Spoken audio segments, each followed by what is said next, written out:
moi, le souci est de savoir si, au terme de ce procès, la République va gagner quoi? C'est ça mon souci aujourd'hui. Joseph Kabila est ancien président de la République et sénateur, dont on a levé seulement ses immunités. Il n'a pas perdu, comment on dit, il n'a pas perdu sa qualité de sénateur. Qui va le prendre en charge? Est-ce que dans ces 2 millions, il y a le délinquant qu'on a pris en charge? Est-ce qu'on va le soumettre comme on le voit souvent quand un militaire est devant son juge, il se débrouille pour avoir des avocats? Vous ne comprenez pas qu'on veut s'embrouiller dans une affaire qui ne devait être traitée que politique. Sociologiquement, je suis tenté de pouvoir emprunter le chemin de Thierry Mokelekele, mais politiquement, oui. Les procès vont son pesant d'or. Parce que jusqu'à preuve du contraire, il a certainement cité les liens avec le feu Étienne Tshisekedi Moulumba, mais celui-là n'a pas pris les armes. Aujourd'hui, la grande difficulté, c'est que... Mais rien n'est prouvé. Pour l'instant, Kabila n'est pas encore condamné. Laissez-moi arriver. Rien n'est prouvé sur la place publique. Mais le pouvoir qui a des parts vers lui, les éléments d'information et de sécurité, si on le dit comme ça, il n'y a aucune force de loi qui justifierait. C'est-à-dire ça serait engager une bataille de communication à gauche, à droite. Le pouvoir va cristalliser cette connotation-là. Et ça ne passera que par un procès. C'est-à-dire qu'arriver autour d'un procès, prouver à la face du monde qu'il a eu un lien.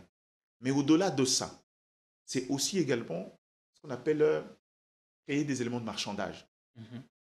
Parce que dans la profondeur stratégique, si le pouvoir estime qu'il tire de ficelle là-bas et le laisser comme ça arriver autour d'une table, il risque de garder son statut, rester dans l'anonymat et en tirer suffisamment profit. Mais si même lui qui tirerait des profits au conditionnel est affecté, cela constituerait un objet des discussions autour d'une table.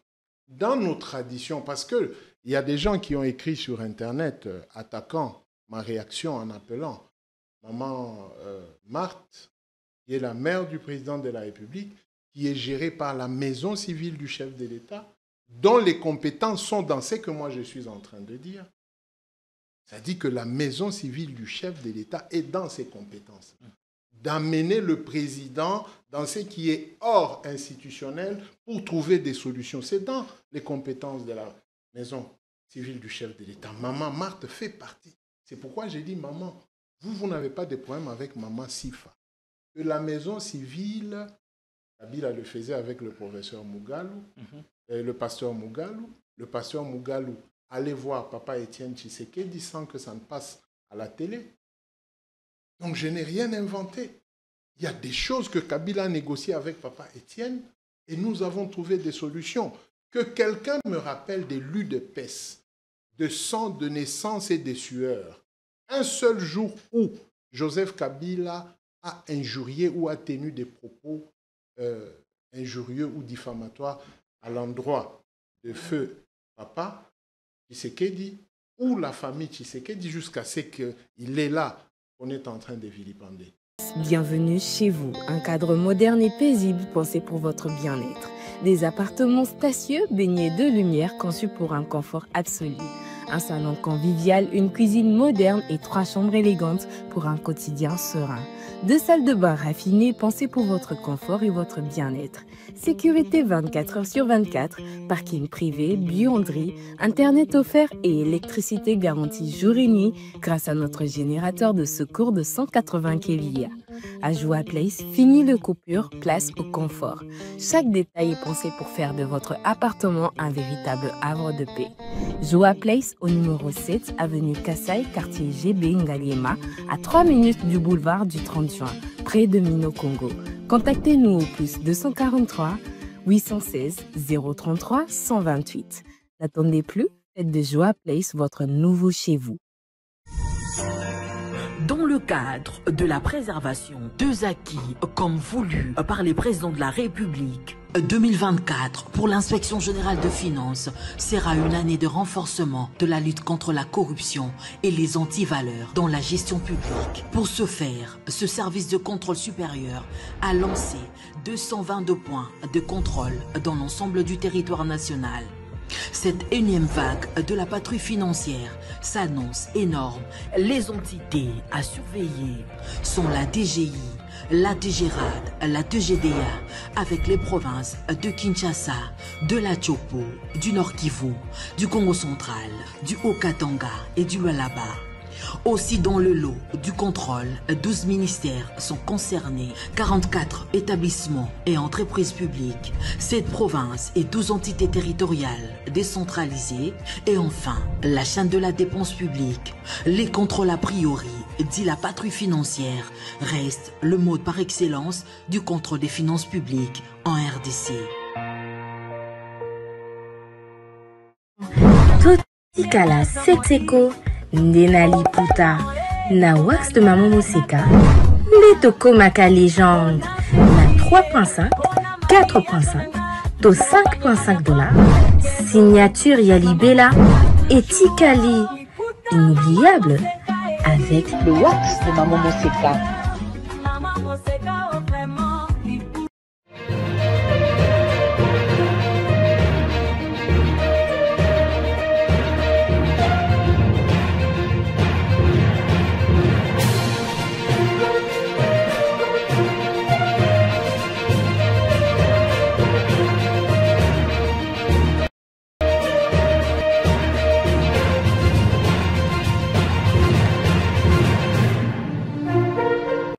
Bon début de semaine à toutes et à tous. Attendu pour le week-end dernier, le gouvernement dit d'union nationale ne sera connu que dans le tout prochain jour. Avons-nous appris d'une source bien introduite à la cité de l'OIA ce 2 août à l'issue d'une rencontre de membres du présidium de l'Union sacrée avec le président Félix Tshisekedi qui en est la haute autorité de référence. Selon la même source, la taille de la nouvelle équipe sera légèrement réduite à 45, sauf changement. Contre toute attente, Judith Seminois est assurée de garder donc la tête de l'exécutif. Défis et perspectives de ce nouveau gouvernement seront abordés au cours de ce numéro de Ligne Rouge avec nos experts.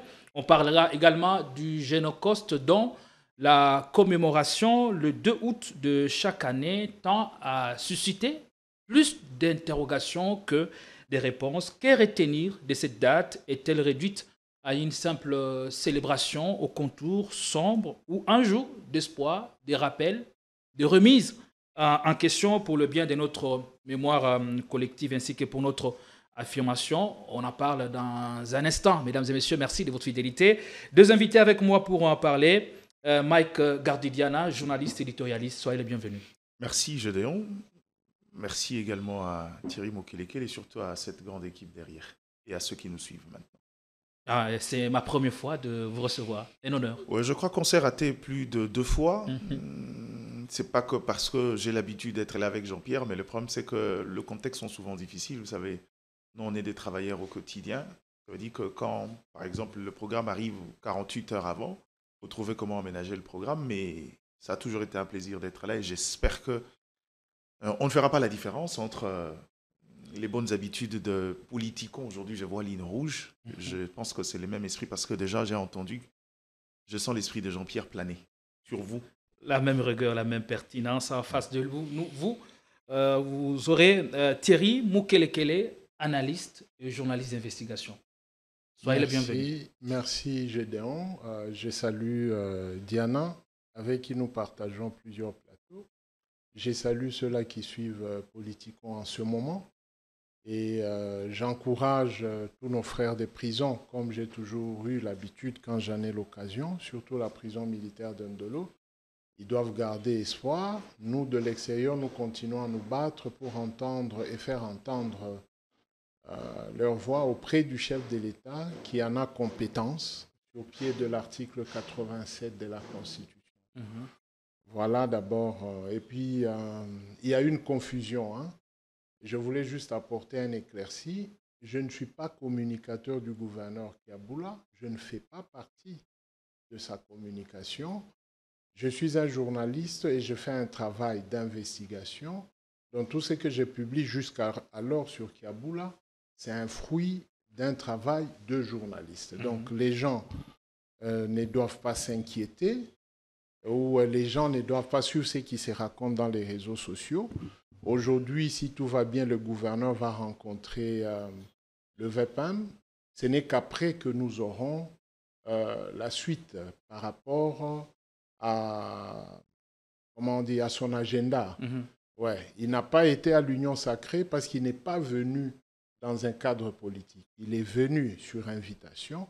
Dès lors qu'il n'a pas encore rencontré les VEPAM, il a estimé qu'il ne pouvait pas faire. Fait-il partie de membres du présidium de l'Union sacrée? La rencontre ne concernait que le membre du présidium. Je ne sais pas si elle a été élargie à d'autres personnalités. Bon, en tout cas, moi, j'aimerais rester autour de sa présence ici.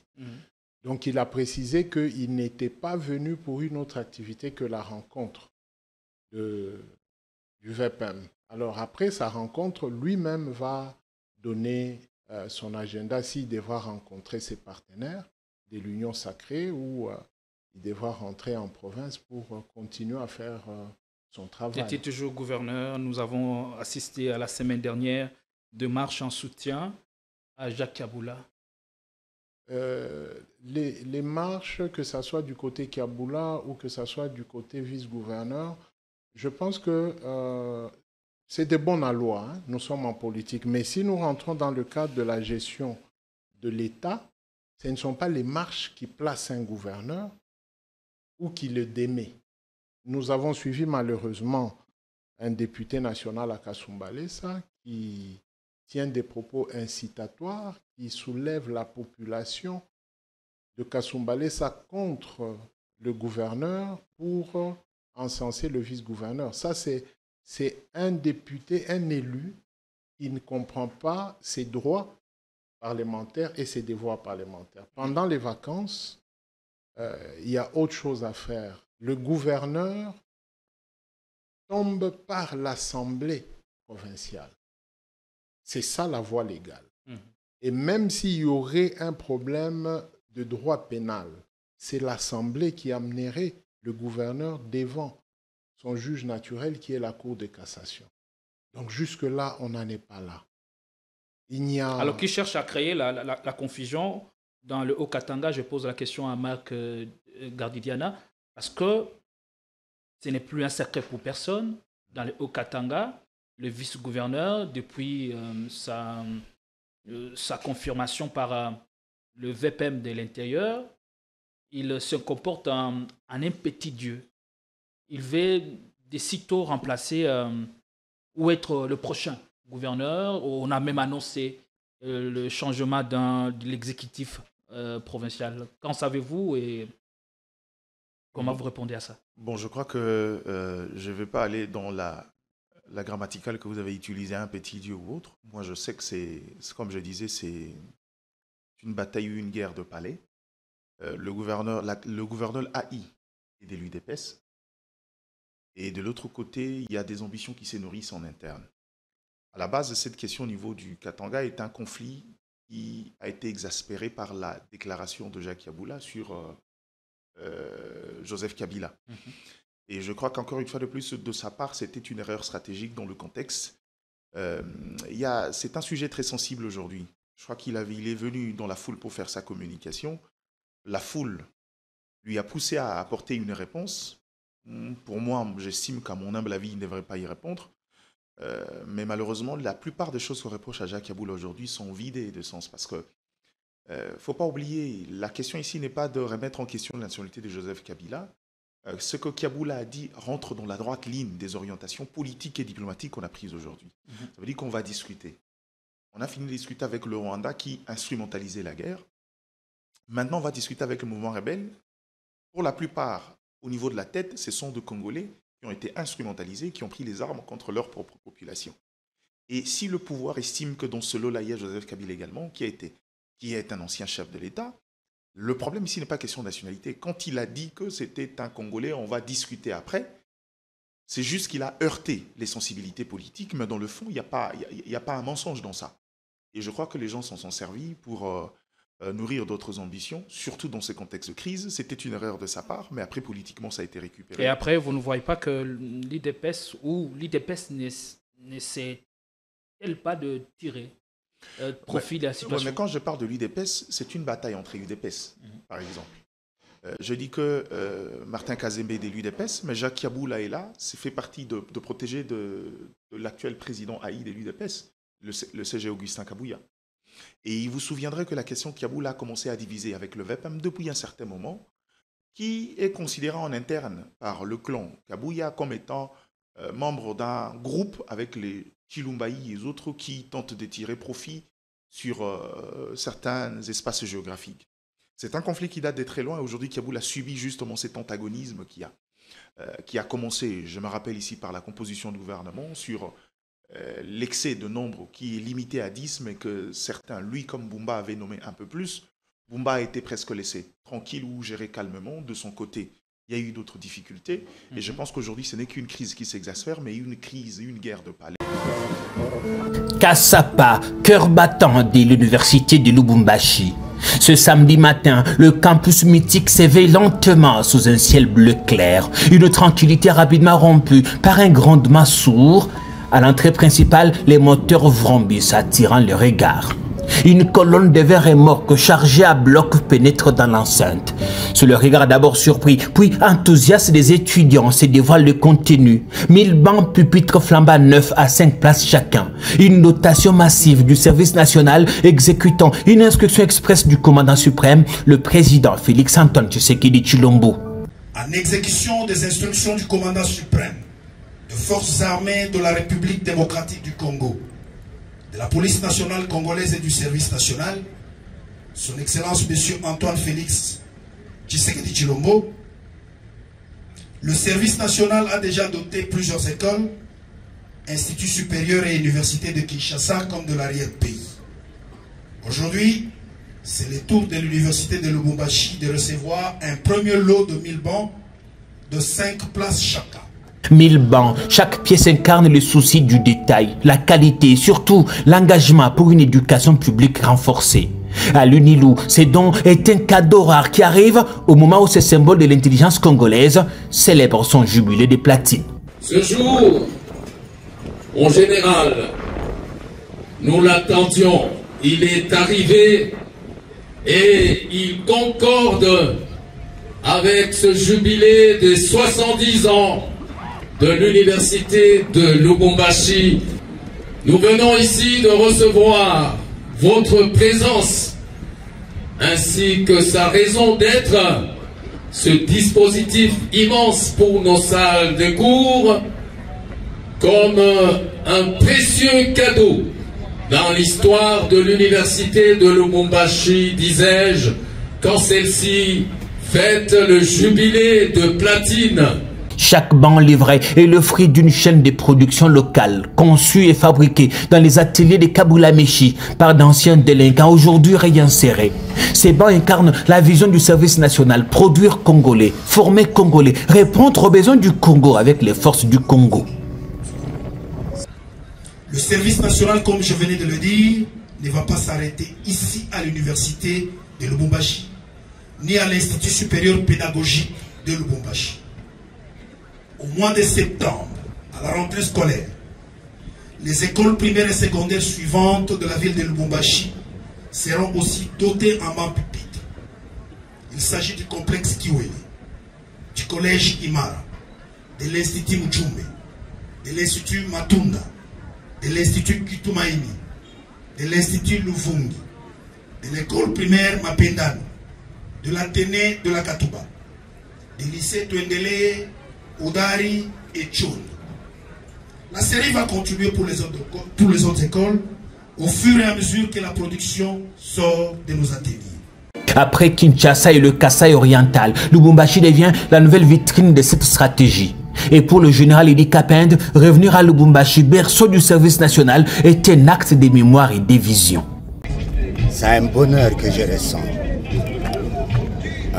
Pour voir aujourd'hui l'idée de M. Laurent Désiré Kabila,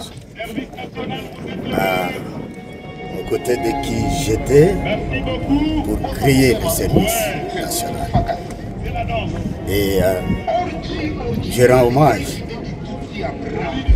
au président de la République, Félix Tshisekedi,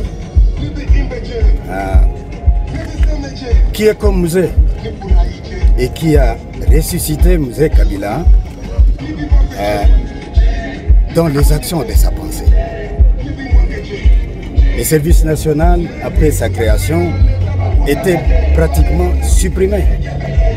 Et donc les gens ont piétiné la pensée de Laurent. Mais aujourd'hui, le président Félix ressuscite cette valeur. Ces dons n'est ni folklorique ni ponctuel. Il s'inscrit dans une logique de rupture avec l'improvisation passée. Il témoigne d'un État qui serait construit en investissant dans l'intelligence, la discipline et l'avenir. Ce samedi à Kassapa, l'UNILO n'a pas seulement reçu des dons, il a reçu un signal politique fort. L'avenir académique du Congo s'est construit désormais avec méthode, volonté et vision.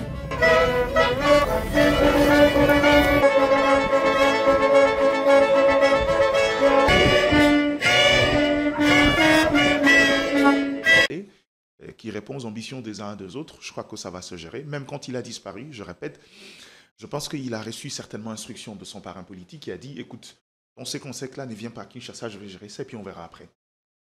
Quand l'heure est venue, on lui a dit, maintenant tu peux arriver, arrive, on va gérer. Et aujourd'hui, je crois que moi, je commence à mettre un peu de doute. C'est vrai, il y a peut-être de l'ambition de l'autre côté, mais il est peut-être possible qu'ils ne connaissent pas la scène à la Mouillège, comme beaucoup de gens le prédisaient, parce qu'il y a quand même de l'influence politique, et surtout, il ne faut pas oublier un élément essentiel, c'est que le pouvoir n'a pas intérêt à embraser le Haut-Katanga maintenant, au regard du contexte. Je crois que Jacques Aboul a jusqu'à preuve du contraire a prouvé que c'était cet homme de main qui pouvait facilement répondre aux desiderata et sécuriser et faire taire les guéguerres encore de bataille politique qui peuvent amener à une implosion interne. Et je crois que le pouvoir n'a pas intérêt. C'est vraiment pas le moment de pouvoir embrayer sur des questions d'ordre communautaire à ces niveaux-là. Pour moi, c'est une bataille, une guerre de palais qui, on verra, le plus fort va gagner, mais ne reprochons pas à Kazembe d'avoir des ambitions. Pensez-vous qu'il va garder la tête de l'exécutif au regard du soutien de la population qui s'identifie à lui? La population n'est pas dans la sphère décisionnelle. Kaboula est le chef de la population. Mais l'UDPS a ses partisans dans cette population. Donc il ne faudrait pas que le gouverneur puisse prendre aussi ses membres pour le défendre. C'est ce que Diana dit. Mais être porté ou non par sa population, quand même, c'est quelque population? chose d'important. Comment vous identifiez la population? C'est quoi la population? Ce ne sont pas les membres de l'UDPS, la population. Ou quelques motards, non. Et puis, il a bien dit, le Katanga, c'est un complexe géopolitique très explosif. Le monsieur qui tenait le meeting à Kasumbalesa n'est ni autochtone ni originaire. Alors, il ne faudrait pas qu'on puisse développer ces aspects-là. Quand vous parlez de la population, quelle population? La population de Kasumbalesa, c'est laquelle? Quelles sont les langues qu'on a entendues dans ce meeting? Donc, ne nous amenez pas à développer des choses où nous disons que d'abord, le député en question a tenu des propos incitatoires. Un député ne peut pas dire « les gouverneurs tombent, les vice-gouverneurs montent ». Vous levez la population contre le gouverneur. C'est de la désobéissance civile. La suspension de ses fonctions de gouverneur. Qui l'a suspendu? Il n'a pas été suspendu. On a constaté l'indisponibilité et on a notifié par erreur de droit. Par erreur de droit, on a notifié le vice-gouverneur. Dans le droit administratif, que veut dire l'intérim? Est-ce qu'un intérimaire, on peut le notifier? Dans le droit administratif, un intérimaire jouit pleinement du rôle d'intérim. Si réellement, selon le gouverneur, il a dit qu'il avait informé de son indisponibilité pour cause de santé. Mutatis mutandis, c'est le vice-gouverneur. Parce que lui-même, le gouverneur n'a pas désigné son intérim. Normalement, c'est le gouverneur qui délègue le pouvoir au vice-gouverneur ou à un ministre précédent, selon que lui va choisir. Mais comme lui a dit que j'étais indisponible, de droit, c'est le vice-gouverneur. Ce n'est pas à Kinshasa de désigner ou... Vous voulez nous dire que les choses se passent plutôt bien pour Jacques Rien n'est dérangé. Et qu'à ce jour, vous êtes toujours convaincu qu'il n'a jamais quitté les pays.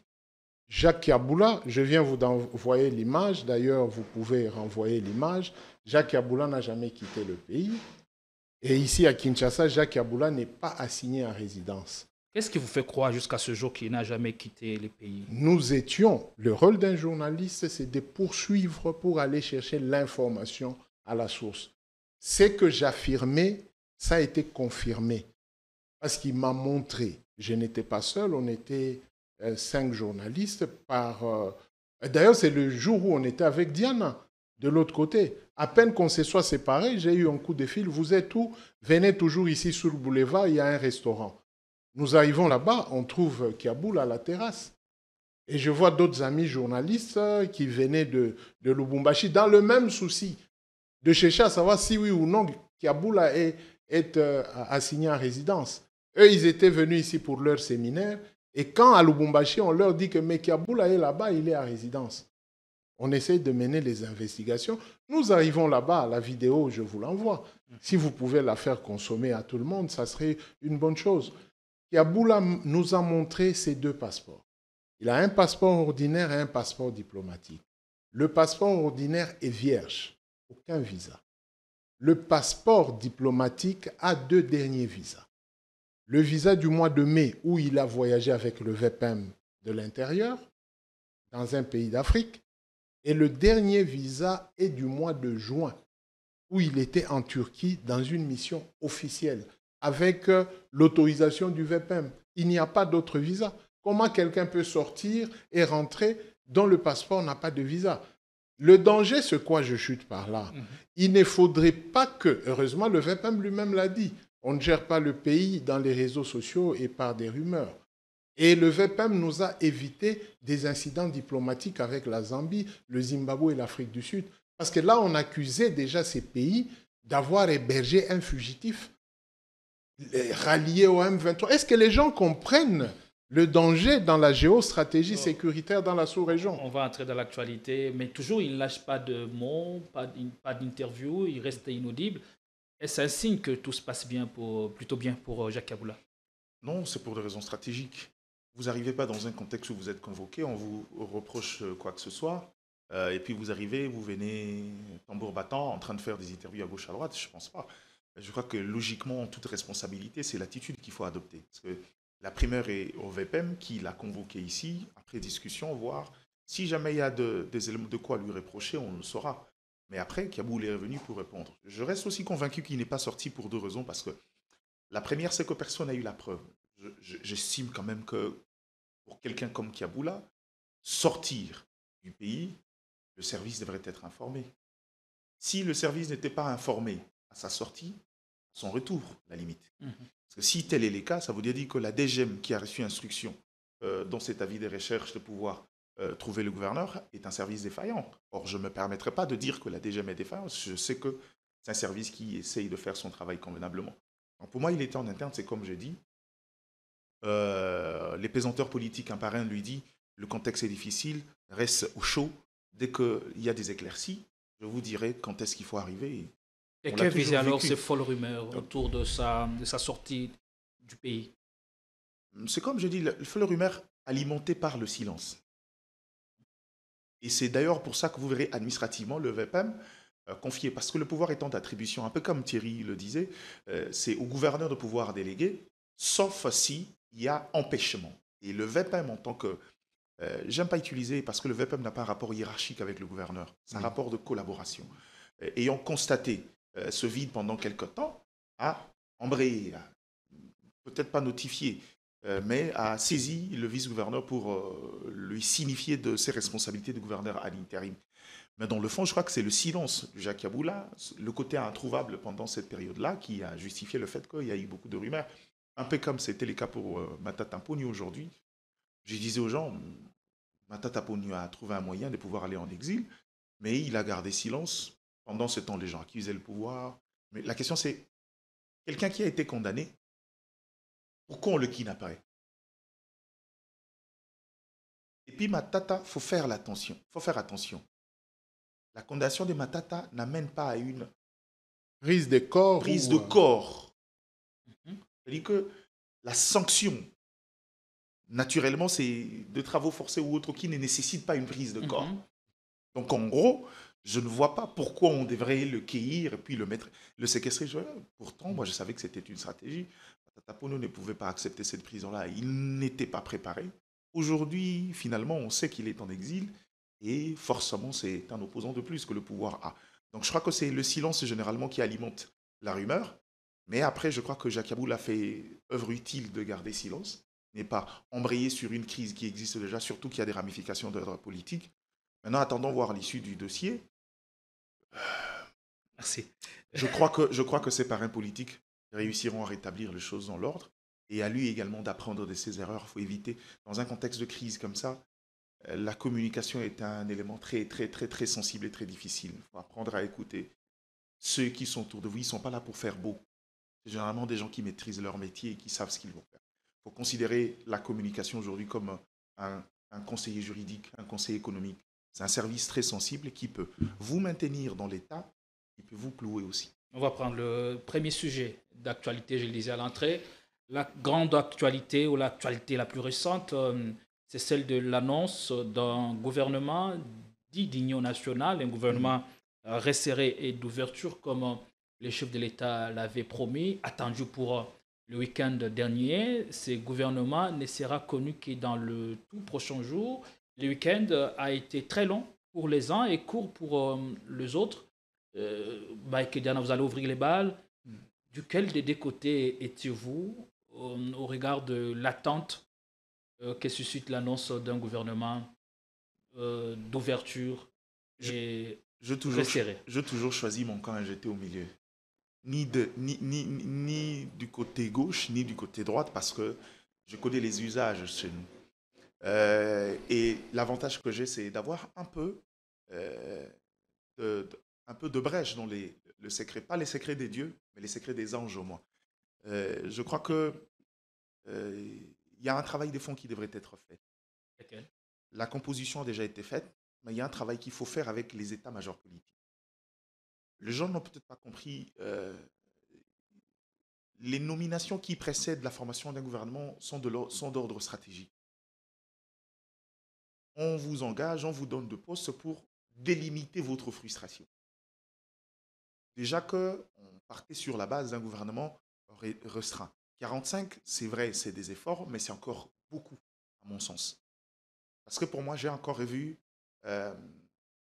certains secteurs disséqués que je trouve anormal. Par exemple, l'aménagement du territoire à côté, l'urbanisme et l'habitat, affaires foncières. On peut fusionner. À la limite, c'était des ministères qu'on pouvait fusionner. Ça serait tout à fait logique, mais bon, je crois que les orientations politiques sont importantes. Mais au-delà des ajustements, moi je pense qu'aussi il y a l'exigence qu'il y a autour de ces gouvernements. Ce gouvernement arrive dans un contexte où la RDC, dans ses politiques de gouvernance, prend une autre direction. On a décidé aujourd'hui de retourner à notre partenariat traditionnel avec les États-Unis, qui n'ont rien à voir avec la Chine, qui, dans les approches économiques, est un État un peu léthargique. La Chine n'est pas très regardante sur les questions de gestion, les faits des gouvernances. La Chine, c'est on trouve un partenariat, je trouve mon intérêt, vous trouvez vos intérêts. Ce que vous faites de ressources, c'est votre problème. Mais aujourd'hui, on veut aller vers... Les États-Unis sont un peu très regardants sur les questions de gouvernance, et la RDC prépare déjà le matelas pour pouvoir se conformer à cet investissement américain, mais aussi à des problèmes de gouvernance. Mais d'autre part, c'est l'exigence des résultats du chef de l'État. J'ai toujours dit aux gens, peut-être en retard, mais il a pris conscience que lui ne peut pas faire les choses comme tout le monde. Il a un nom à défendre. Du coup, on est tiré par les deux exigences. On est tiré par les deux exigences. Il n'a pas le droit de souiller le nom, le mythe, la légende de Tshisekedi. Et aujourd'hui, il a compris qu'il faut aller chercher les résultats. Il a commencé lors du premier gouvernement Souminoa 1, il est allé chercher 8 ministres dans le réseau Makutano. Mais la vérité, c'est que même à ces niveaux-là, il y a certains qui n'ont pas répondu aux résultats. Comme quoi, le problème n'est pas seulement les politiques. Même dans le secteur privé, le casting faut toujours être très, très regardant. Et donc, moi, je pense que l'attente, c'est logique. On peut encore aller, je crois, jusqu'à jeudi prochain. Est-ce que c'est atteignable, l'objectif, lorsqu'on lit les deux exigences, poursuit les deux objectifs à la fois? Est-ce qu'à la fin, ça ne peut pas paraître alambiqué ou un peu corsé pour le pouvoir? Oui, paraître corsé, oui, mais pas impossible. Et je crois que pour moi, c'est le meilleur contexte qui peut pousser l'homme au résultat. Et je crois qu'aujourd'hui, vous verrez même dans ses agissements, beaucoup de choses sont différentes. Vous voyez, l'homme a pris conscience de pouvoir faire les choses différemment. Et je crois que c'est pour ça que vous verrez, il a réuni les états-majors politiques dans l'idée de préparer à l'avènement de ces gouvernements. Donner des grandes lignes. C'est toujours important de les faire? C'est toujours important de le faire comprendre qu'aujourd'hui, on va vers les résultats. Si vous ne trouvez pas intérêt à tel ou tel autre côté, il ne faudra pas que ce soit un sujet de frustration. Parce qu'on ne peut pas au même moment, en train de ratisser large, être dans un gouvernement de large union nationale et continuer à perdre des anciens collaborateurs. C'est-à-dire que c'est pas faire œuvre utile. Il ne faut pas aller chercher de nouveaux brebis en perdant les brebis qui vous ont déjà accompagné jusque-là. Et c'est pourquoi c'est toujours important de discuter en interne, poser le base, et que chacun comprenne le sens et les orientations dans la dynamique qu'on veut prendre. Et je crois que c'est le travail qu'il fait, mais je crois que le vrai problème n'est pas dans l'attente ou pas. Tout ce qui nous intéresse maintenant, que ce soit une équipe de gens compétents, capables de répondre aux exigences, surtout capables de consolider le quelques acquis et d'apporter des réformes suffisantes pour pouvoir répondre aux besoins de Congolais, mais aussi aux besoins de l'interactivité économique qui caractérise les États aujourd'hui. Vous allez garder la main pendant 1 minute, vous allez regarder ces images que nous propose la réalisation et vous allez donner votre interprétation. C'était lors de la rencontre avec les chefs de l'État le samedi dernier au siège de l'Union sacrée. Autre photo, s'il vous plaît, pas celle-là. Allez, on va évoluer. Et puis la caricature qui arrive. Réunion de l'Union sacrée. On reste sur la caricature, s'il vous plaît. Ne soyez pas pressé. Réunion de l'Union sacrée. Apparemment, je ne suis arrivé en retard là. Pas du tout, Excellence. C'est nous qui avons commis la bêtise d'arriver à l'heure prévue. Puis on va évoluer avec d'autres photos de membres du Présidium de l'Union sacrée habillés en chemise de l'Union sacrée. Merci.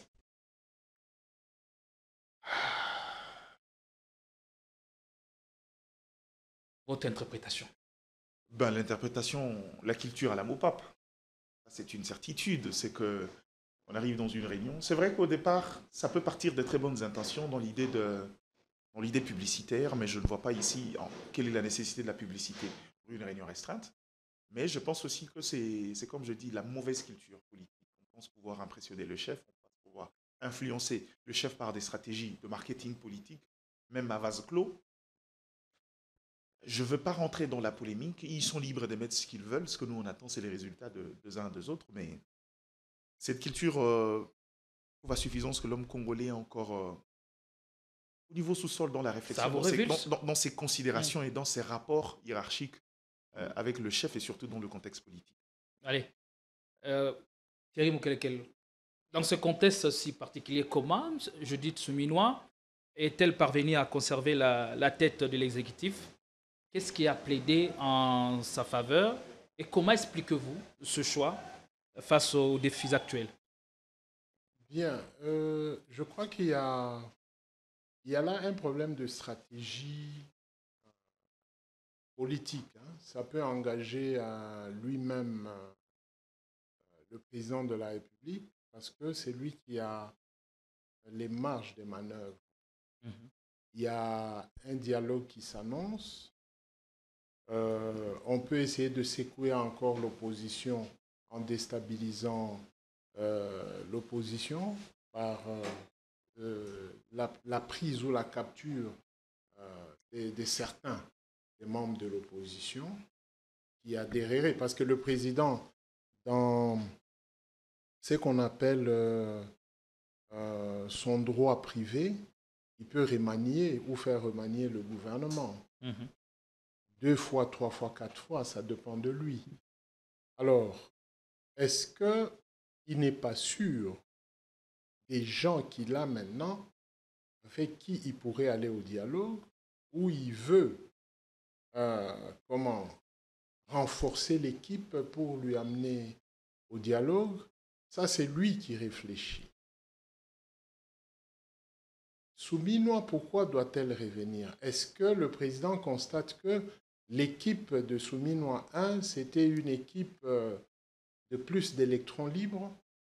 Parce que Souminois n'a pas su gérer le premier gouvernement à cause du comportement d'électrons libres. Quand nous avons des procès aujourd'hui, Moutamba et autres, c'est un comportement d'électrons libres. Mais qu'est-ce que vous lui reprochez? L'électron libre, ça dit que le chef de commandement n'est pas dans le chef du gouvernement. Voilà. Et les ministres sectoriels, chacun y allait dans son sens. À un moment donné, elle a même tapé du poing sur la table pour rappeler tout le monde à l'ordre, surtout en ce qui concerne la communication. Elle doit avoir une carrure imposante ou comment? Bon, elle a sa carrure, elle a sa prestance, mais elle a eu des électrons libres. Les gens qui se prévalaient et qui disaient tout haut que moi j'ai reçu des instructions de la hiérarchie. Mais la hiérarchie, c'est Souminois. Est-ce que c'était le fait de la faiblesse du leadership ou du faible leadership? Non. Ou la coalition dans laquelle ils étaient, où ils sont? Non. Vous savez, qui que vous soyez, peu importe votre âge, quand vous êtes chef, vous êtes chef. Et il y a ce qu'on appelle le job description. Mais le gouvernement Souminois a souffert du job description. Beaucoup de ministres et beaucoup d'autorités n'ont pas la culture du job description. Quand on est nommé quelque part, il y a un canevas qu'on doit suivre. Il y a un certain comportement, il y a des préalables qui existent. Voyez-vous, j'ai suivi Vital Kamerhe un jour qui s'est justifié devant sa masse quand il était directeur des cabinets.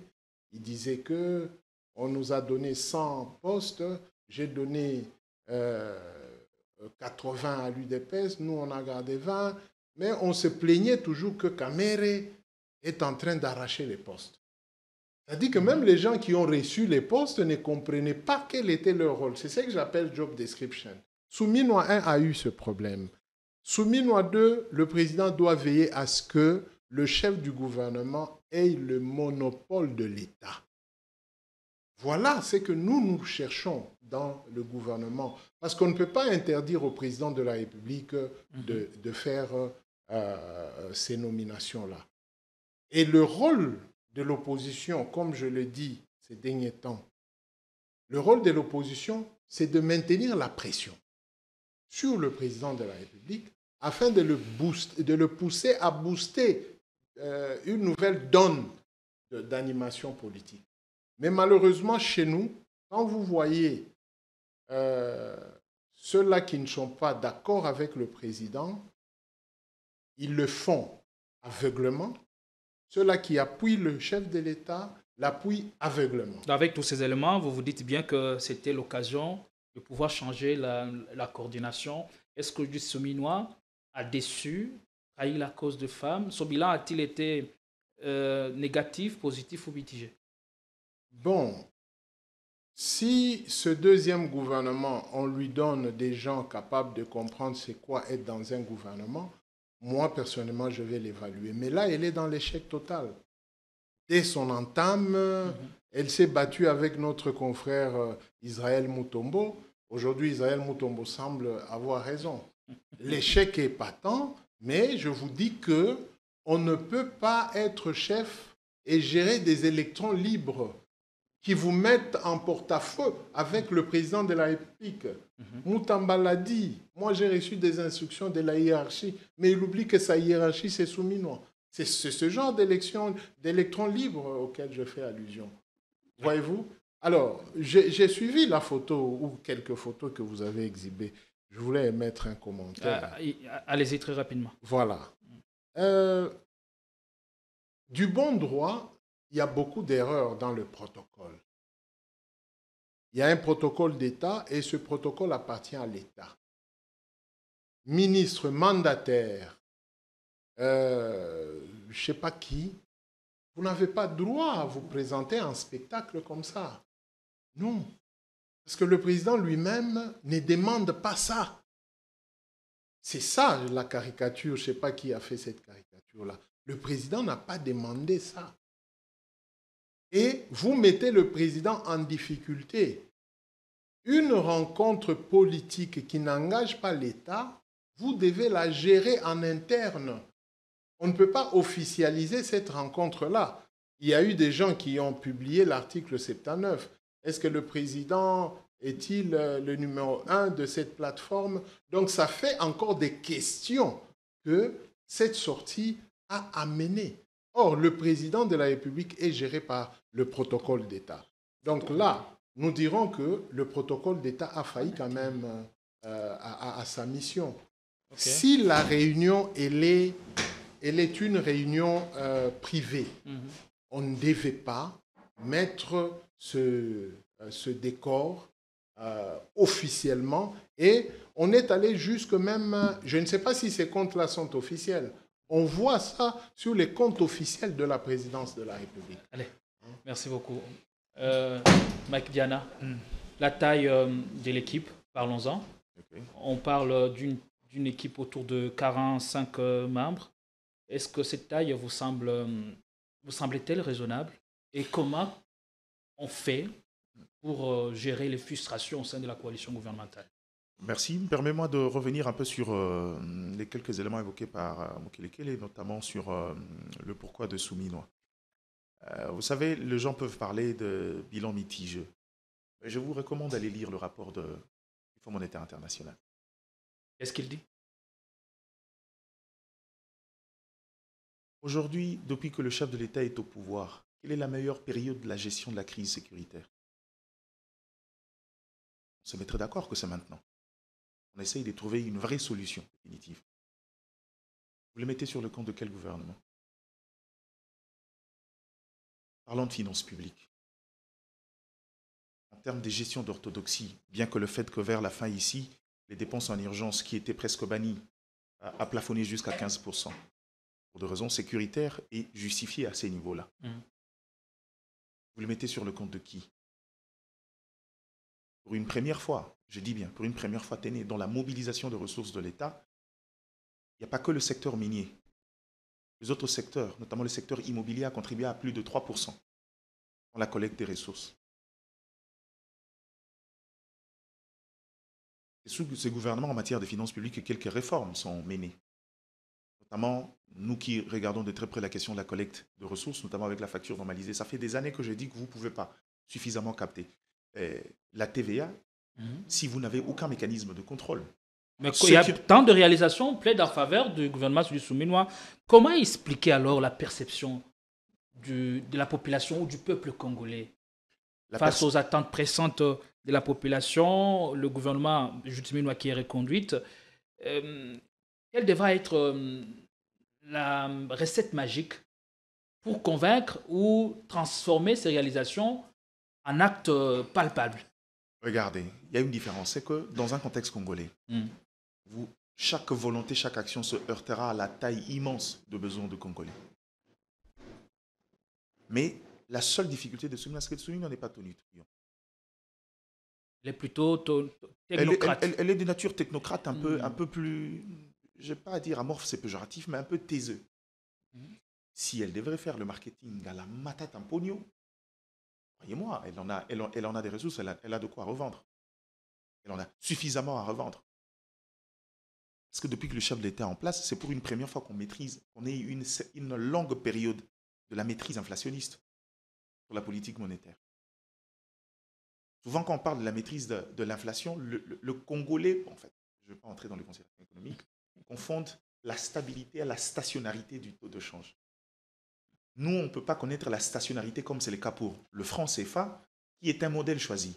Nous, on a choisi un taux de change flottant depuis les années 70, avec Joseph Désiré Mobutu, parce que ça répond aux caractéristiques de notre économie très extravertie, tournée vers l'importation extérieure. Stationner la monnaie, ça serait créer une fissure et une crise en interne. sur le marché. Ce qui fait que, regardez, on est parti des combien? 42, 30, 32, 40, 50, 60, jusqu'à aujourd'hui à 2000. Elles sont certes des théories, mais le Congolais lambda, non, c'est pas. Qu'est-ce qu'il comprend? Faut faire très attention. Faut faire très attention dans le langage. Malheureusement, généralement, les journalistes et politiques ont tendance, quand on parle d'économie, de dire c'est son théorie. C'est pas théorie. C'est pas théorie parce que la monnaie, comme valeur de réserve, quand elle subit trop d'inflation, impacte le pouvoir d'achat du Congolais. Si vous touchez par exemple 200 000 francs aujourd'hui, vous faites les calculs, vous savez que la journée, vous dépensez 10 000 francs pour pouvoir consommer, vous et la maison, et que si jamais le taux de change fluctue, ça veut dire que ça met en mal votre capacité d'économiser et votre capacité de pouvoir survivre. Il ne faut jamais dire aux gens que c'est des questions de théorie. Non, ce n'est pas de question de théorie, c'est ça la réelle économie. Ce sont les vraies questions sur quoi les Congolais devraient s'intéresser parce que quand on parle de développement, c'est ça. Le développement, ce n'est pas les uniformes des gens de l'Union sacrée. Ils peuvent en mettre comme ils le souhaitent, ils peuvent chanter comme ils veulent. Ce n'est pas ça le vrai problème. Si vous rentrez, il y a beaucoup de facteurs, il faut le faire. Mais il y a aussi, la plupart, beaucoup d'erreurs dans le choix d'orientation. Souligne a réussi certaines histoires parce qu'elle est la seule qui, de manière structurelle, a compris la nécessité. La plus grande difficulté chez nous, on mobilise peu. Et on dépense plus. Et quand on dépense plus, on dépense dans les charges de consommation. Pour une première fois, le budget de l'État avait réservé 48% de ses ressources pour les dépenses d'investissement. C'est vrai que c'est une projection. Aujourd'hui, avec la sécurité, on est au 3e trimestre. Il serait difficile d'atteindre le chiffre des 48 parce que jusqu'à là, on est à l'exécution à peu près 7 ou 6% seulement pour une échéance annuelle. Mais s'il devrait être un peu, j'ai pas envie de dire manipulatrice. Les statistiques ne mentent pas. Les statistiques ne mentent pas. Et l'économie, c'est pas comme la politique, vous faites à Rakiri. C'est-à-dire les chiffres sont là et allez au niveau du Fonds monétaire international, vous verrez. Et qu'est-ce que vous lui proposez? Qu'est-ce qu'elle doit corriger dans... Qu'est-ce qu'on doit corriger dans le gouvernement? La seule chose, vous savez... Et la taille de l'équipe, vous semble-t-il? Oui, je vais il vous reste qu'une minute, vous allez aller rapidement. Je vais effleurer la question de la taille parce que pour moi, en quelques minutes, on peut l'évoquer.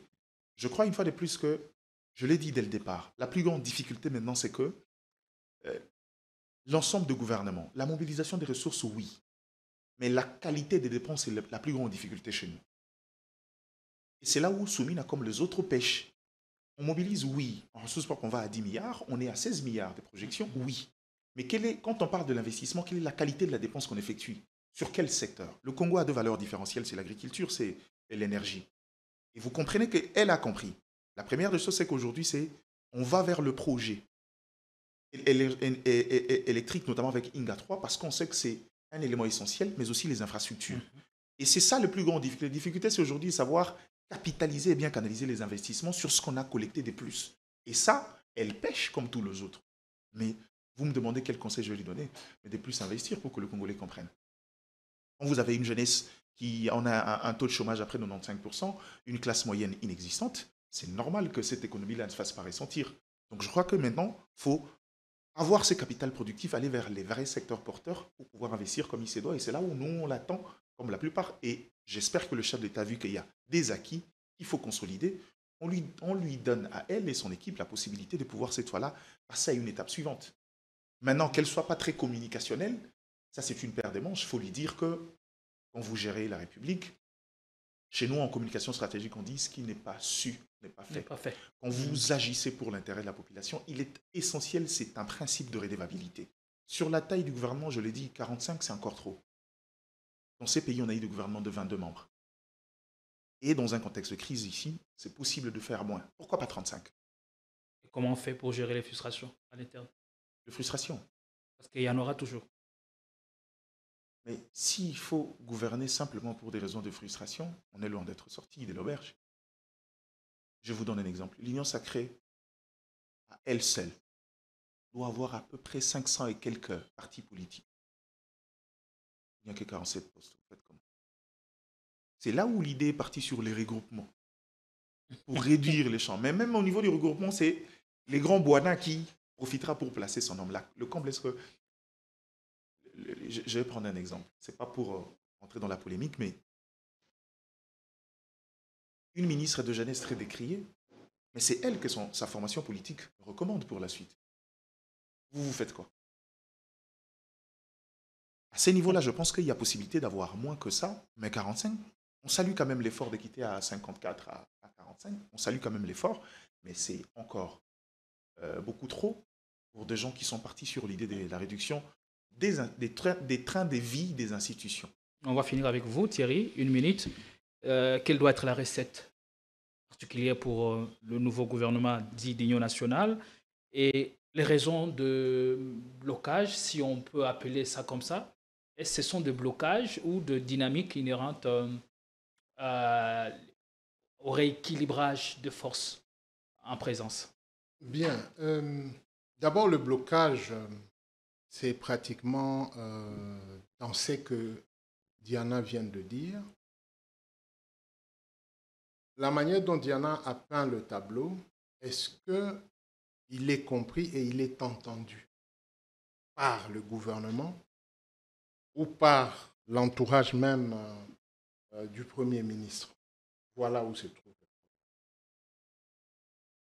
On était à 1 milliard de budget pour la défense. On est passé à 3 milliards. Nous avons perdu Goma. Nous avons perdu Bukavu. À 1 milliard, on n'avait perdu que Bunagana. Mais à 3 milliards, nous perdons maintenant 2 villes. Des grandes villes dans l'est du pays. De 3. Le président a motivé la rémunération à la hausse. Mais au lieu de maintenir, c'est que Diana est en train de vouloir faire comprendre aux gens comment est-ce que nous sommes dans une certaine stabilité, mais on ne comprend pas ça. Et même le ministre Nicolas vous dit, quand il y a un projet vient, on réfléchit, on se partage d'abord et on réfléchit après. Vous voyez l'inadéquation? C'est pourquoi j'ai parlé... Mais il faut faire attention, il était dans une posture de pyromane. Tout à fait. Il est possible qu'il exagère un peu les choses. Oui, il y a exagération, mais il y a une certaine vérité. Vérité dans le fond. Parce que la vérité, c'est quoi? Nous avons un problème de famine. Vous avez suivi PAM avec le nombre d'enfants. On a toujours eu ce problème-là. Ouais, voilà. Mais quand même, vous avez suivi PAM avec le nombre d'enfants dans le Kasaï, où nous sommes à près de 27 millions de malnutrition. Mais dans le gouvernement, avec Didier Boudimbu, vous sortez 40 millions pour des polos de sport. Voyez-vous? L'impact dans la société, même dite intellectuelle, ne sera pas comprise comme Diana le dit. On va finir sur ces sujets. Je chute en disant les forces en présence qui est sur le point d'intégrer le prochain gouvernement. On parle du camp de la patrie, et ce qui justifie même la raison de ce blocage, d'autres figures de proue de l'opposition qui doivent faire partie de ce nouveau gouvernement. Qu'en dites-vous? Bon, nous sommes dans un jeu politique. Et la géostratégie en politique, elle est variante. Et elle varie selon le temps. Nous avons suivi les gens de Fayoulou dire qu'il fallait le dialogue. Je l'ai dit dans l'entame, le président a toutes les manœuvres entre ses mains. Il peut solliciter qui il veut.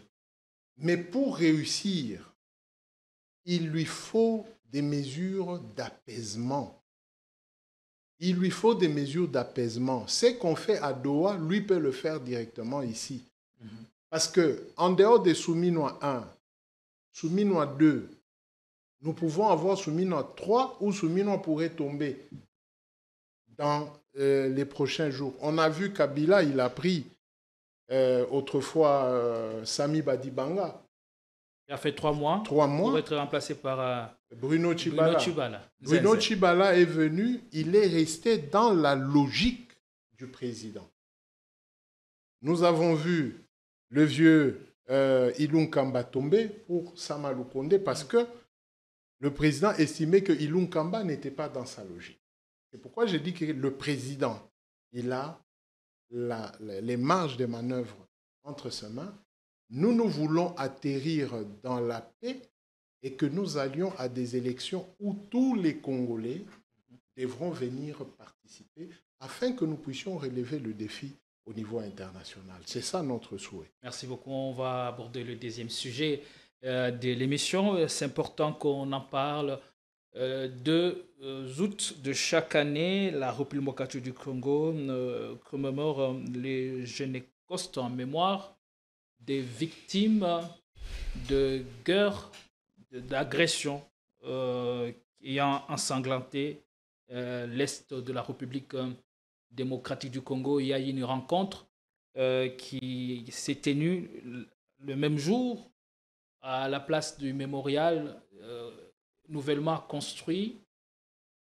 Toutes les personnalités, les chefs d'institutions ont répondu présent à cette activité. On va ouvrir le débat avec Mac Diana concernant la réparation et la justice pour les victimes.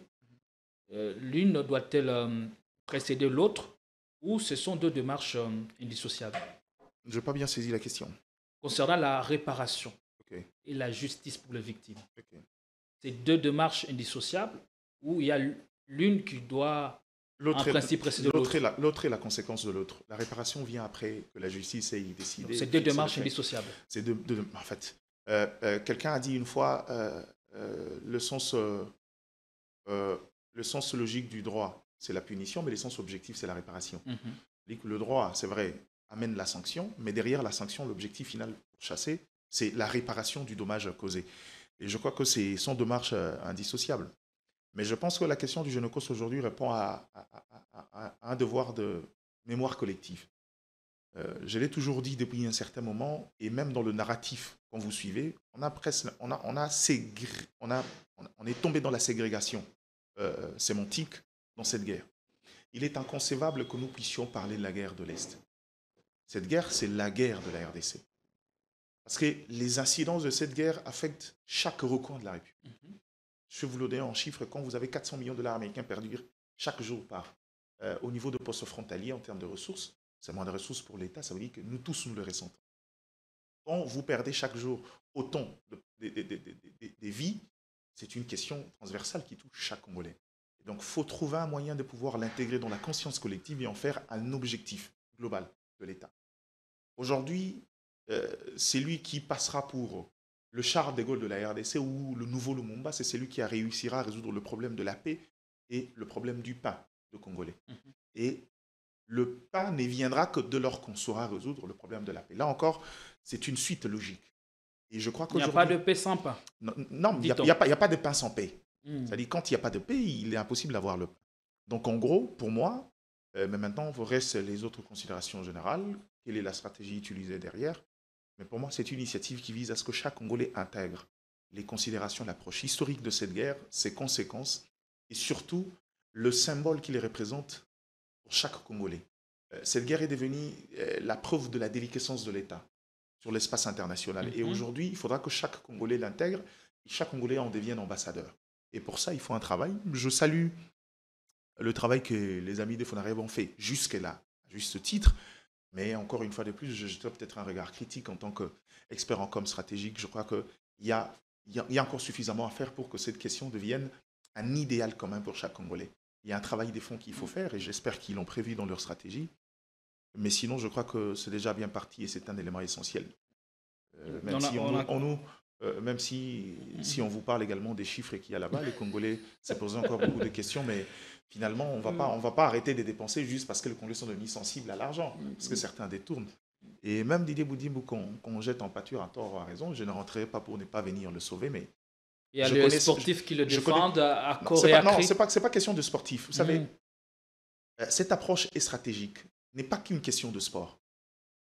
C'est une question de branding étatique. C'est du marketing étatique. En com institutionnel, c'est la deuxième partie, le volet animation. Est-ce que doit-on accepter de jeter de l'argent à l'extérieur ou donner de l'argent à l'extérieur alors que les besoins sont la première des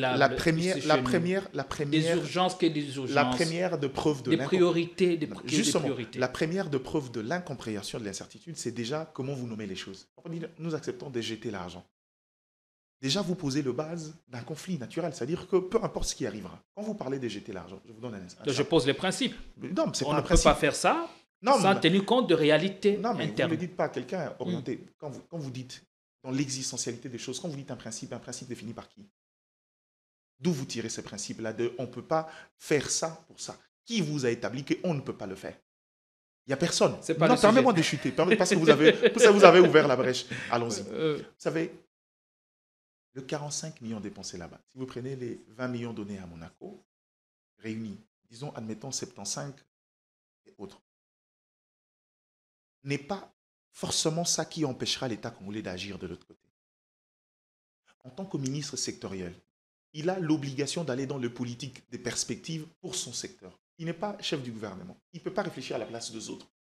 Lui, il pense à un projet, par exemple, avec Monaco et Barcelone, qui ouvre des brèches à de jeunes talents ici qui peuvent, pour des raisons de préparation là-bas, c'est préparer son secteur. Et vous savez combien le Rwanda a payé? Même si, allez, on dira vrai, c'est le Qatar qui payait dans le cadre du partenariat public-privé. Ça coûtait énormément cher. Ce n'est pas parce que le Rwanda le fait que nous devons suivre. Non, voyez. Le problème, n'est pas, l'approche n'est pas comparative sur le plan factuel. L'approche est comparative sur le plan coût.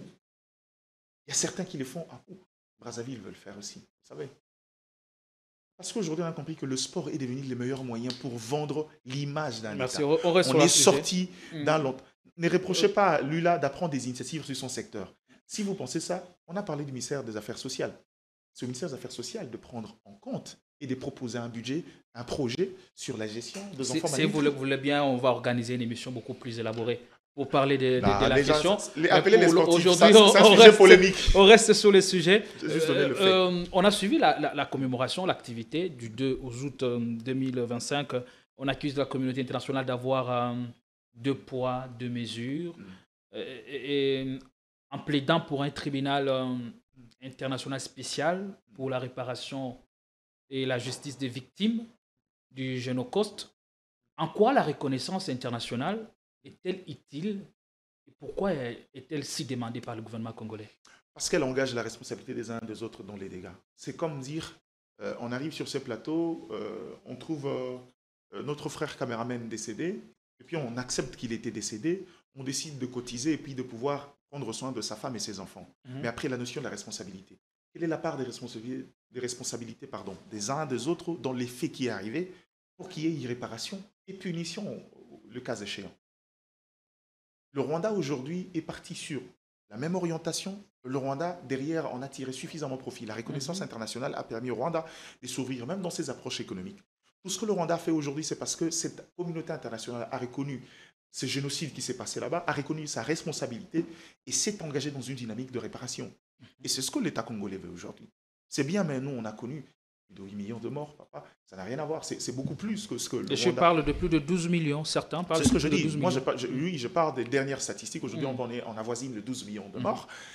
Mais la vérité, c'est que c'est beaucoup plus que ce que le Rwanda n'a connu. Donc, en gros, aujourd'hui, il faudra qu'on arrive dans une forme de reconnaissance des responsabilités des uns et des autres. Et le reconnaître au niveau international nous permet à nous de pouvoir cette fois-là définir et dégager les responsabilités. Pourquoi pas dans les jours à venir, un peu comme à la manière de l'Ouganda, exiger réparation pour chaque État.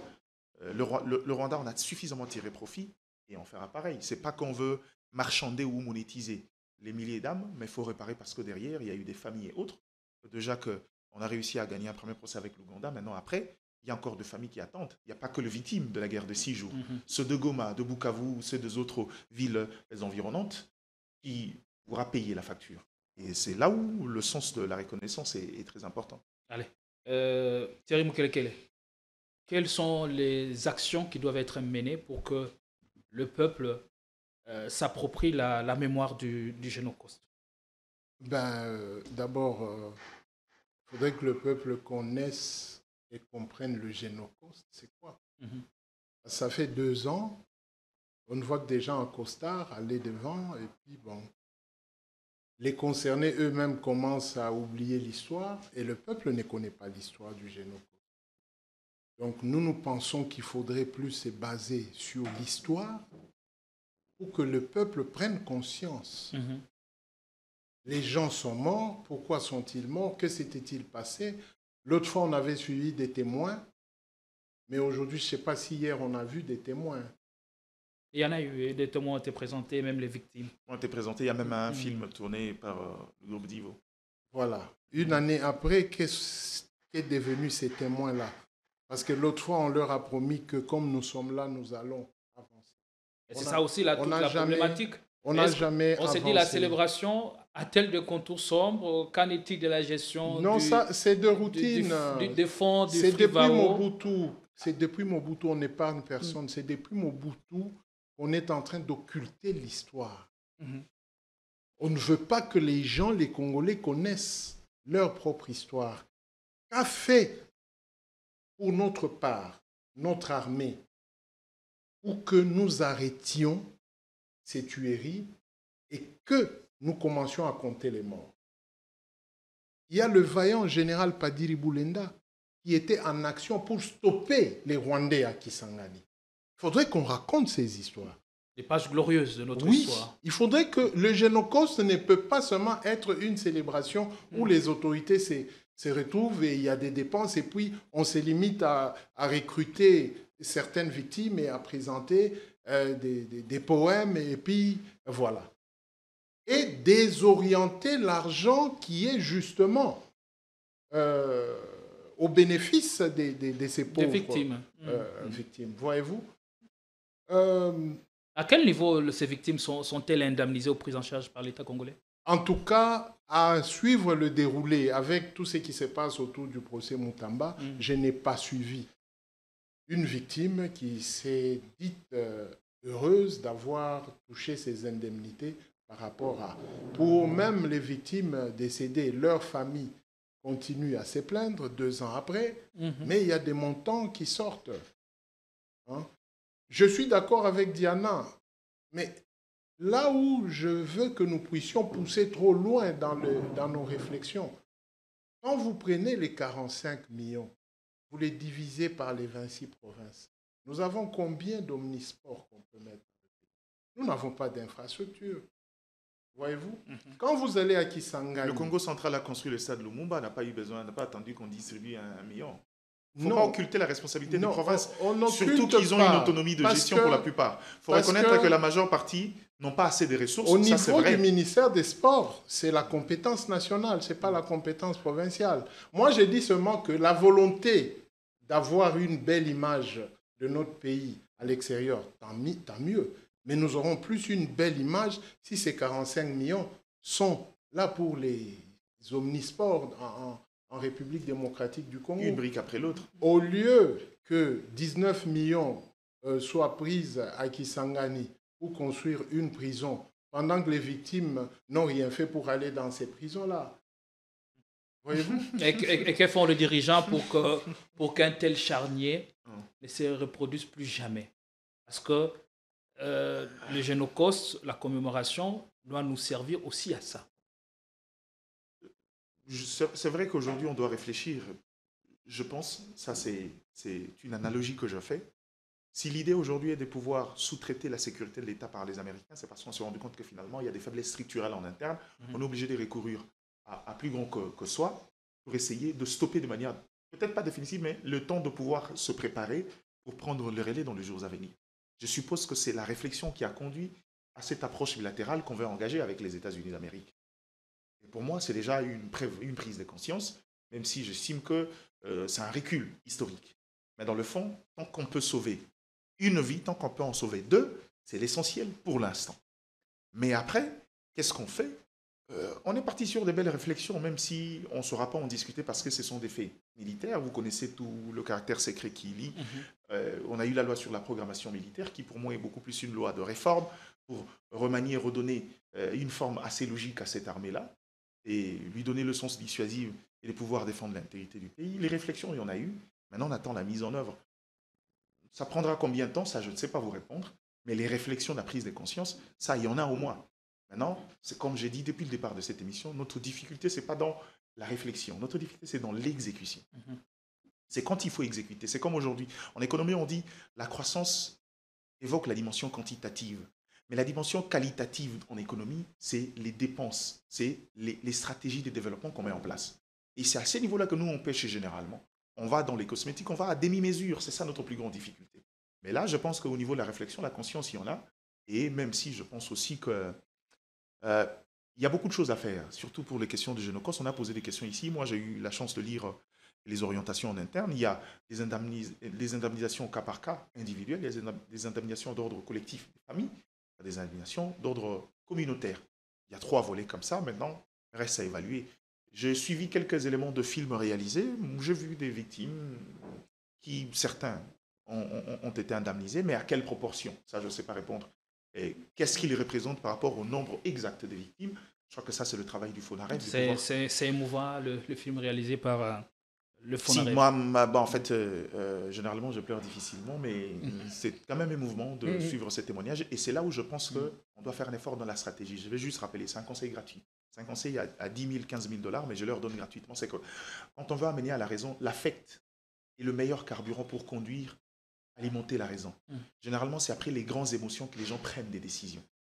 Et je crois que ça, c'est une stratégie qu'ils doivent utiliser pour que chaque Congolais l'intègre. Maintenant, il faut trouver comment engager cette dimension affecte dans le Congolais pour s'approprier de cette approche-là et en faire sienne et dans les jours à venir que chacun voie les choses différemment. On va chuter. On est à la fin. Thierry Moukelkele, vous allez conclure. La semaine, ce sera une semaine très très décisive. Début de véritables négociations avec l'AFC M23 à Doha.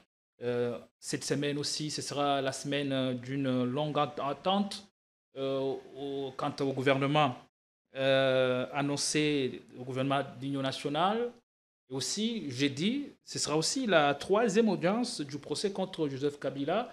Vous qui suivez les procès Joseph Kabila avec un intérêt pluriel, Thierry Moukelkele, nous savons désormais ce que va coûter ce procès.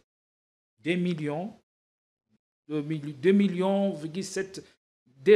millions de dollars, je ne sais pas si vous êtes expert en des questions économiques, je ne sais pas si c'est ça, pour les honoraires des avocats.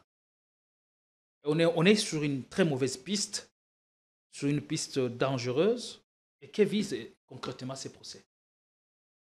Bon, moi je ne vais pas aller dans cette histoire d'argent. Moi, le souci est de savoir si, au terme de ce procès, la République va gagner quoi? C'est ça mon souci aujourd'hui. Joseph Kabila est ancien président de la République et sénateur, dont on a levé seulement ses immunités. Il n'a pas perdu, comment on dit, il n'a pas perdu sa qualité de sénateur. Qui va le prendre en charge? Est-ce que dans ces 2 millions, il y a le délinquant qu'on a pris en charge? Est-ce qu'on va le soumettre comme on le voit souvent quand un militaire est devant son juge, il se débrouille pour avoir des avocats? Vous ne comprenez pas qu'on veut s'embrouiller dans une affaire qui ne devait être traitée que politiquement. Comment politiquement? Politiquement parce qu'il y a un dialogue en vue, il y a un dialogue en cours, il y a des conditionnalités à Doha, il y aura des conditionnalités dans le dialogue. Parce que lui, Kabila, ça lui est arrivé d'avoir eu des gens qui ont été emprisonnés pendant qu'il était président et qu'on lui a amené la liste pour qu'il puisse les gracier. Est-ce que les deux peuvent-ils se parler encore un jour ou l'autre? La dernière fois, dans une intervention, vous avez lancé un appel pathétique à Mama Sifa et à Mama Marthe de réconcilier Kabila et Tshisekedi par leur intermédiaire. C'est la voie ultime de la solution. Les sirènes et les oiseaux sans graisse crient plus fort que les bœufs, les hippopotames, les éléphants. Mais il ne faut pas écouter la voix des sirènes parce que vous n'allez pas les voir dans les arbres. Écoutez au moins les beuglements des bœufs, des hippopotames, pour que vous soyez sûr qu'il y a un problème à la maison. C'est à quoi moi j'ai appelé le président de la République. Dans nos traditions, parce qu'il y a des gens qui ont écrit sur Internet attaquant ma réaction en appelant Maman Marthe, qui est la mère du président de la République, qui est gérée par la maison civile du chef de l'État, dont les compétences sont dans ce que moi je suis en train de dire. Ça dit que la maison civile du chef de l'État est dans ses compétences. d'amener le président dans ce qui est hors institutionnel pour trouver des solutions. C'est dans les compétences de la maison civile du chef de l'État. Maman Marthe fait partie. C'est pourquoi j'ai dit, maman, vous n'avez pas de problème avec maman Sifa. Que la maison civile, Kabila le faisait avec le professeur Mugalu, le pasteur Mugalu. Le pasteur Mugalu allait voir papa Étienne Tshisekedi sans que ça ne passe à la télé. Donc je n'ai rien inventé. Il y a des choses que Kabila a négociées avec papa Étienne et nous avons trouvé des solutions. Que quelqu'un me rappelle des l'UDPS, de sang, de naissance et des sueurs. Un seul jour où Joseph Kabila a injurié ou a tenu des propos injurieux ou diffamatoires à l'endroit de feu papa Tshisekedi ou la famille Tshisekedi jusqu'à ce qu'il est là qu'on est en train de vilipender. Ça n'existe pas. Donc on ne peut pas occulter cet aspect traditionnel sur lequel les parents nous réunissaient toujours chez le grand-père pour trouver des problèmes. Ça n'a rien à voir. Donald Trump ne nous donnera pas de solution. Et vous pensez que c'est ce qui doit être fait pour que le pays retombe sur ses jambes? Ce n'est pas un droit. Fumer le calumet de la paix. Ce n'est pas un droit. Ce n'est pas une obligation. C'est une demande d'un devoir d'un patriote qui connaît. Moi, j'ai géré le dossier de Gédéon. Gédéon Kyungu. Je connais de quoi je parle. Dans le Katanga. Nous avions la mission des Nations Unies dans les pourparlers, mais on n'a pas fini avec la mission des Nations Unies. Merci beaucoup. On a fini autrement et nous avons eu gain de cause. Les armes ont été déposées, les flèches, les lances, les machettes et tout, et on a fait la paix. En un mot, vous aurez aussi droit au chapitre. Bon, en un mot, c'est difficile. Les deux peuvent-ils se parler un jour? En un mot, c'est peut-être difficile. C'est peut-être difficile. Est-ce que ces procès vaut la peine? Sociologiquement, je suis tenté de pouvoir emprunter le chemin de Thierry Mokelekele, mais politiquement, oui. Les procès vont son pesant d'or. Parce que jusqu'à preuve du contraire, il a certainement cité les liens avec le feu Étienne Tshisekedi en Moulumba, mais celui-là n'a pas pris les armes. Aujourd'hui, la grande difficulté, c'est que... Mais rien n'est prouvé. Pour l'instant, Kabila n'est pas encore condamné. Laissez-moi arriver. Rien n'est prouvé sur la place publique. Mais le pouvoir qui a des parts vers lui, les éléments d'information et de sécurité, si on le dit comme ça, il n'y a aucune force de loi qui justifierait. C'est-à-dire, ça serait engager une bataille de communication à gauche, à droite. Le pouvoir va cristalliser cette connotation-là. Et ça ne passera que par un procès. C'est-à-dire qu'arriver autour d'un procès, prouver à la face du monde qu'il a eu un lien. Mais au-delà de ça, c'est aussi également ce qu'on appelle créer des éléments de marchandage. Parce que dans la profondeur stratégique, si le pouvoir estime qu'il tire de ficelle là-bas et le laisser comme ça arriver autour d'une table, il risque de garder son statut, rester dans l'anonymat et en tirer suffisamment profit. Mais si même lui qui tirerait des profits au conditionnel est affecté, cela constituerait un objet des discussions autour d'une table. Alors, un objet de contrepartie. On verra bien si ce procès vaut la peine d'être organisé. Politiquement, croyez-moi, la politique, ce n'est pas l'Église. Ça en vaut la peine pour pouvoir justement ne pas rester dans la diffamation de dire Joseph Kabila, chef de l'AFC, il faut le prouver, ça se passe par un procès judiciaire. Même si ça sera par coutumance parce qu'il n'aura pas un procès auquel Kabila n'assiste pas, tout dépendra de la force des éléments de preuve qui sera présenté parce que c'est le seul endroit où chaque élément qu'on ne pouvait pas mettre à la place publique. Lors de la dernière audience, on n'a balancé que des vidéos pour pouvoir l'incriminer ou l'accabler. Oui, mais tu as dit que c'était une première audience. Deuxième audience. Il y en a encore d'autres. Tout dépendra après. Donc je crois que sociologiquement, je suis tenté de dire allons négocier, même si je suis contre moi, je suis le plus blessé de voir que c'est lui qui considère comme étant le père de l'alternance pacifique, pour une première fois historique dans l'Afrique centrale, prendre ce genre de considérations indépendantes. Ces déclarations l'ont trahi, mais je pense que jusqu'à aujourd'hui, il est encore présumé innocent, rien n'est lié et le pouvoir avait par ce procès lié et présenté les moyens qui justifieraient ces accointances avec le M23. Attendons voir l'issue de ce procès.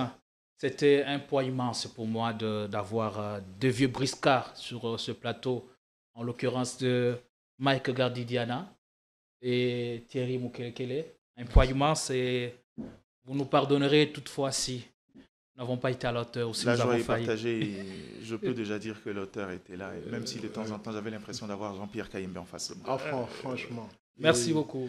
À toi, merci Gédéon. Je connais le plateau avec Diana, donc nous pensons que Politicon va encore servir à ces nombreux TikTokers et YouTubers. Ceux qui aiment la réflexion, pas ceux qui aiment les histoires alambiquées. Voilà, on vous retrouve très très vite avec le même plaisir. Bonsoir et bon après-midi.